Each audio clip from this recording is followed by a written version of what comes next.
We are the Guinea Pig Collective. All will be assimilated. Resistance is futile. Welcome back, as we're getting ready to delve into something that is Transformer related. Unfortunately, Cliff Jumper can't be here with us for this one because what I'm going to show off takes up a little bit too much real estate on the table, but Cliff Jumper is here in spirit. I'm going to be talking about something from 2009. This one was actually a 25th anniversary edition G1 series re-release of Optimus Prime. This one came with a whole bunch of extras, something you really just don't see him do with a lot of these re-releases anymore. It came with a 25th anniversary special edition DVD. It came with a sound box. Megatron must be stopped, no matter the cost.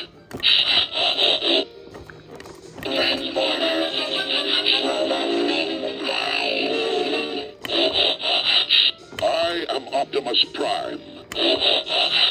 Autobots, transform and roll out. That was a really cool little extra. And right here on this flap, so you lift this flap up, they actually got a reproduction of the #1 Transformers comic by Marvel. You just don't see them doing this kind of stuff. This is absolutely respect and paying homage to the fans of this series when they did something like this, because they went all out with this one. Now, I don't remember how much this one cost back in the day when I picked it up, but I want to say even back then, it was probably a minimum of $75. But it was well worth it, I think. So let's get them out of the box and take a look at them.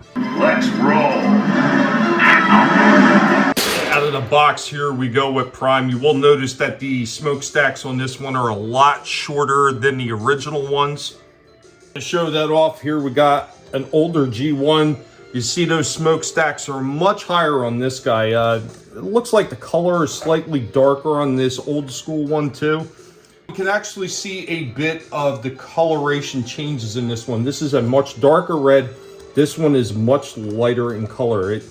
Compared to this one, it almost looks pink, but it's definitely a red. And then you can see on the legs, of course, a much darker blue on the original one.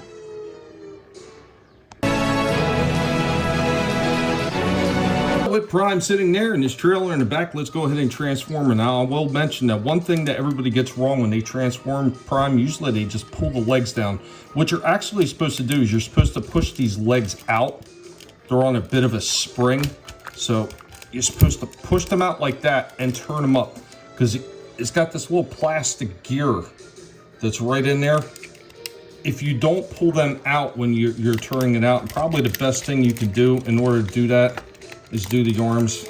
Technically, the arms, they're supposed to pull back like that and then out. Usually everybody forgets this, and I've actually had ones that I've had to repair where somebody just pulled the arms out and they've actually broken the plastic and everything. So you do that, and then you're supposed to push this against the spring and then pull the legs up. That's how you're supposed to do it, and that's how you actually save those gears inside of his legs so they don't prematurely wear out. There's Prime. Go ahead and put his fist in. These ones are a little bit of the bloated design, a little bit of a lift. So this way, he's supposed to hold his gun a little better, but it really is no better than the original one. They should have corrected that, especially with a re-release of this thing. I know in some of the old pictures, they actually had him holding his gun like that, but you can kind of get it. You just got to play with it a little bit to get it in his hand. But there we go with Optimus Prime, all transformed. Wasn't a whole lot to him. He did have some movement down here in the knees and everything like that, which was a lot more than most of the other Transformers. In case, of course, he had full articulation up in the arms with the bend at the elbow, and of course, his hands just poured in. You could turn him any way you want.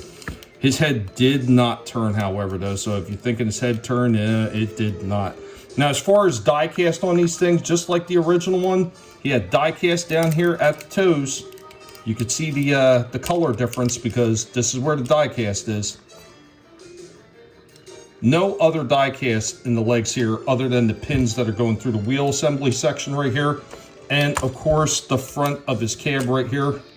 Just this piece, that is all that was metal on him. So always hear that myth over and over again about how Prime was an extremely heavy figure because he had so much die cast. He had no die cast really in him.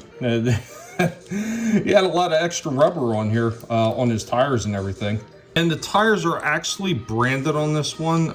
It's probably really difficult to make out, and I don't know, even with a magnifying glass, if I can make it visible, but it actually says Desert Dog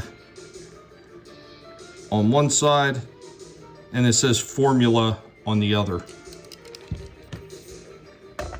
Oh, of course, we have his trailer here right here as well. You can put those sides out like a stabilizer. Lift down the back. Just pop open the top. Lift your little artillery and repair droid out. Just flip his arms out like that. The claw did open up on this one. He did come with a few missiles you could take, put it in the front right here. Now, I don't recall if these ones actually fire or not. So, see, they actually still fire too. Whoa, that one really went.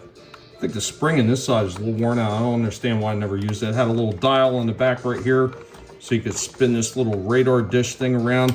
And it does still have the cockpit, which the original Diaclone one had one where you'd put a Diaclone figure in there, the little one inch tall figures.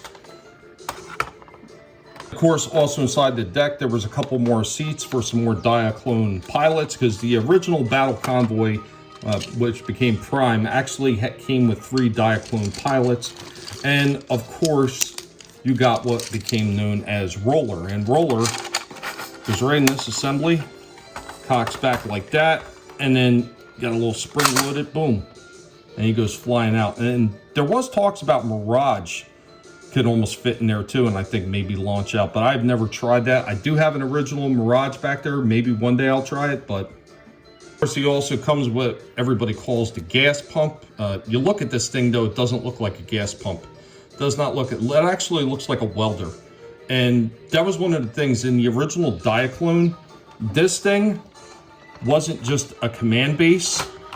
This was also supposed to be a repair bay, and they actually show pictures of it just like this, standing up, and it's supposed to be a repair bay where Prime stands right in there and effectively can get repairs done to him.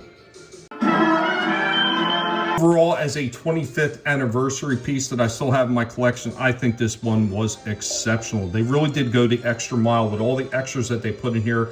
The DVD, the reprinting of the original comic, and the sound box as well.